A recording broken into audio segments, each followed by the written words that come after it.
Singer Chappell Roan has sparked debate after two Instagram posts where she asked fans to stop being so invasive. Roan was referring to fans who have followed her around and stalked her family and asked for photos or physical contact despite resistance. In the Instagram post, Roan said in part, "I don't agree with the notion that I owe a mutual exchange of energy, time, or attention to people I do not know, do not trust, or who creep me out just because they're expressing admiration." Now she goes on to say women do not owe you a reason why they don't want to be touched or talked to.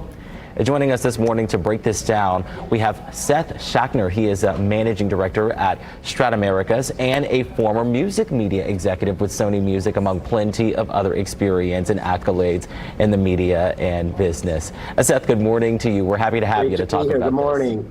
Well, good to be here. We are happy to have you here. As a person who has worked around many people in the public eye, what do you think about this notion that a celebrity who courts public attention to sell a product has no or little right to privacy? Is that the trade-off? It's increasingly harder, I think, to kind of draw the line, and I think there's a little bit of a newer perspective on it now. I mean, the older school perspective, which I think still has some truth, which is that, scrutiny comes with the territory if you're going to be a celebrity, like it or not, whether you want to go to dinner or, take a walk in the neighborhood, of course. And I think the bigger you are, the harder it is to maintain that privacy. But I think what's happened in the last, really 5 years or so is just with, the connections now that the social networks enable, whether that's TikTok or Instagram or any one of them, between artists and their fan community. And I think it's really amped up kind of the fan psychology, if you will. They call it parasocial behavior, where, increasingly there's more fans that think they know the artist. And I think that can kind of, push things a little bit towards, maybe more people breaking boundaries that they didn't before. And I think it's probably a little bit tougher if you're an artist like Chappell, that she's been extremely open and frank and candid on social networks, probably more than a lot of the others I've worked with or seen. And I think that's kind of made it even harder for her. But who knows? Maybe some of the fans will listen, and it will kind of have more of an equilibrium for her. Now, where is the boundary line here? Because regardless whether you're a public figure or not, there has to be some division of this is where it stops. I remember back in the day, I think Halle Berry, at the peak of her fame, she was speaking about the anti-paparazzi bill and how, many photogs would be driving, trying to get photos of her with her children. Yeah. I mean, look, to me, it's kind of dictated by common sense, right? I mean, things where you're stalking people or going to people's houses and yards or trailing them around, obviously that's horrible stuff that's completely, out of bounds, if you will. So, I mean, I think most fans kind of tend to draw the line and realize it's there for your entertainment and you don't really know these people.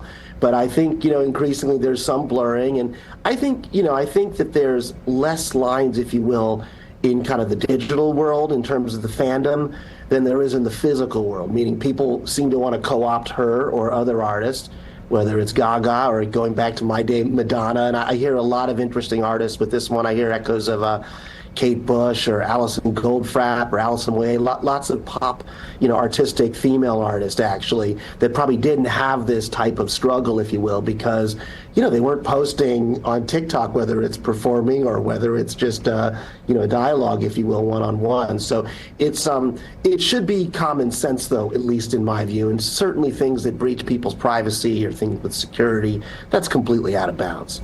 Now, Seth, on the other side of this, a lot of people cite social media being a big problem spot here. It's kind of like Pandora's box. We've opened it up. We've opened our lives to people. And now, the more you open up, the more people want. So is there a way to maybe scale that back a bit?